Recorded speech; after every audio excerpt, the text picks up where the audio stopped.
Il y a bien longtemps, dit-on, vivait un roi qui s'appelait Oedipe. Il avait un père, une mère, mais ce n'étaient pas ses vrais parents. Ignorant de ses origines, hélas, il tua son vrai père et épousa sa vraie mère. Un mythe sur lequel il est peut-être urgent de méditer.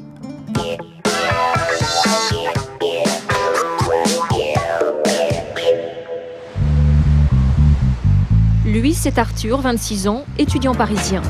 Cheveux au vent, il balade sa souffrance. Il est né d'un don de sperme anonyme. C'est devenu son obsession, son combat. Il veut connaître l'homme qui lui a donné la vie. Je peux croiser mon donneur sans le savoir, c'est ça qui est hyper aberrant. C'est-à-dire qu'en fait, il a été totalement écarté, gommé, alors que si ça se trouve, je le croise tous les jours parce qu'a priori, il est du même quartier. Mais ça pose aussi un autre problème, ça veut dire que ses enfants, parce qu'en fait, il faut être déjà père, il a déjà au minimum un enfant. Donc je peux les croiser dans le quartier aussi.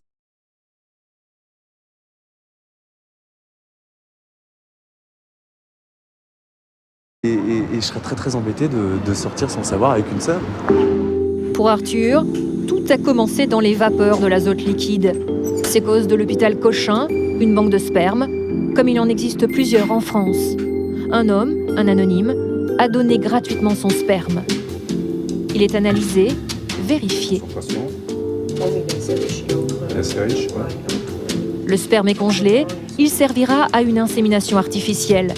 30 ans de recherche et de pratique de ces techniques en France. Voici le docteur Kunzmann. Lever l'anonymat des donneurs, pour lui, ce serait une erreur. Il vaut mieux informer les enfants, tout simplement. Si moi, tous les jours, j'étais confronté à des enfants qui n'y s'y retrouvent pas dans ce mode de conception, et soit, je dirais, dans la souffrance, je serais le premier à dire on arrête. Donc ces circonstances-là sont plutôt exceptionnelles, heureusement. Mais c'est vrai qu'il y a 25 ans, peut-être qu'on n'a pas assez anticipé la façon d'expliquer ça à ces enfants, de leur raconter le plus tôt possible pour qu'ils puissent se construire extrêmement tôt avec le fait qu'ils n'ont pas été conçus selon les lois naturelles. Christine s'est promis de donner ses ovocytes, justement. Elle est déjà une maman comblée, et ça l'embête que des femmes stériles ne connaissent pas cette joie. Elle a rendez-vous avec le docteur Kunzmann, entretien. Vous savez comment ça se passe, oui. Puisque vous allez avoir une hyperstimulation avec donc un traitement hormonal qui va stimuler vos ovaires, et puis ensuite il va y avoir le prélèvement des ovules, donc par ponction, avec une anesthésie. Voilà.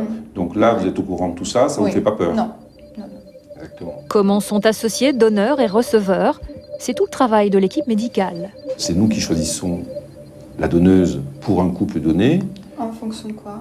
Et en fonction de caractéristiques physiques générales, et notamment de votre couleur de peau, votre taille, votre poids. Mais la sage-femme a pris tout ça la dernière fois. Voilà. Pourquoi a-t-elle franchi le pas? Elle sait que son don restera anonyme. Et elle ne veut pas d'un changement de la loi. Si c'était pas anonyme, je me poserais toujours la question de savoir si on ne va pas venir frapper à ma porte dans 20 ans. Et encore pire, embêter mes enfants. Ça, je ne veux pas. Et donc, si c'était pas anonyme... Je suis pas sûre que je le ferais. Je pense que j'y réfléchirai à 2 fois en tout cas. Des donneurs généreux, des parents heureux, et Oedipe dans tout ça. Arthur et ses sœurs, conçus de la même façon, se sentent les grands oubliés de l'histoire. Il y a Justine, l'aînée, et Audrey, la cadette. Et elles aussi aimeraient connaître leur histoire.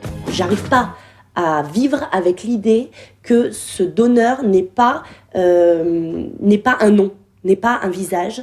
Quelque part, il y a un gros point d'interrogation en nous et on doit faire avec, on doit s'en accommoder, on n'a pas le choix. Il ne se pose pas la question de savoir si nous, on peut bien le vivre ou pas. On a des parents, oui, mais on n'a pas besoin de savoir d'où on vient. Si, pour avancer, justement, c'est ça qui nous permet d'avancer. C'est de connaître, juste quand on est dans un pays, on apprend l'histoire du pays pour comprendre comment il fonctionne. Là, c'est la même chose.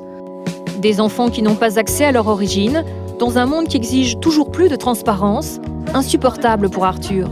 Il s'est juré de faire changer la loi, de faire tomber les masques. À 18 ans, majeur et vacciné, le jeune adulte pourrait tout à fait demander est-ce que je peux rencontrer cette personne, mettre un visage et que ce soit fait dans un cadre très précis. Toujours et encore, il lui faut raconter son histoire, devant les caméras, mais pas seulement. Il a rendez-vous avec cette psychanalyste, Geneviève Delézy de Parseval, enquête sur ces enfants de la science. Et elle aussi a choisi son camp. Est-ce que c'est simplement sa photo ? Est-ce que c'est sa motivation ? Pourquoi il a fait ça ? Est-ce que c'est le nombre de ses enfants ? Est-ce qu'il en a qui seraient éventuellement des consanguins par rapport à vous ? Ou est-ce qu'il y a d'autres raisons qui vous donnent envie de savoir qui est cet homme ? L'anonymat n'est que pour le sujet humain qui en est issu et pour ses parents, mais il n'est pas pour l'institution médicale. Et ça, c'est quelque chose qui est complètement révoltant. On vous dit, madame, pour votre bien, je ne vous dis pas qui est la dame qui a donné pour vous son ovocyte. Enfin, vous avez envie de lui casser la figure, de dire, mais c'est un abus de pouvoir, vous n'avez pas le droit, vous, État, de faire ça. La tragédie grecque, très peu pour lui. Christophe nous a donné rendez-vous sur les hauteurs de Lyon. Lui aussi est né d'un don de sperme anonyme. Dans sa vie, il n'y a pas de place pour son géniteur. Témoignage contre témoignage.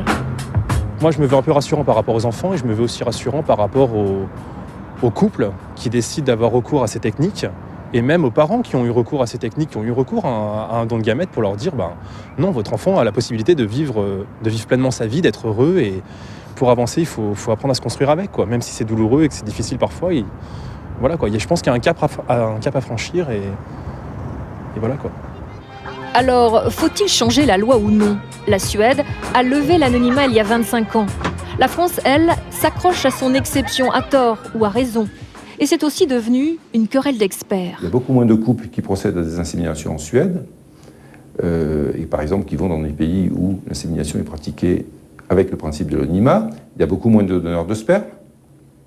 Et donc on a une pratique, je dirais, qui ne va absolument pas dans le sens de la transparence, laquelle était voulue initialement. Il y aura, comme dans les pays étrangers, sans doute une baisse des donneurs, petite baisse dans un premier temps, et ensuite il y en aura d'autres qui seront des gens beaucoup plus responsables et qui donneront, évidemment, dans ce cadre-là. La nouveauté de l'histoire, c'est que la science fait naître des bébés. Mais jusqu'où peut-elle aller ? Lui qui est né dans l'éprouvette a sa petite idée sur la question. Tant qu'on n'aura pas progressé sur le plan humain, à mon avis, il ne faut pas continuer à encourager des nouvelles découvertes techniques. Parce que pour l'instant, l'enjeu, c'est que la société s'approprie ça à sa façon. La loi sera bientôt réexaminée. Arthur espère ne pas être déçu.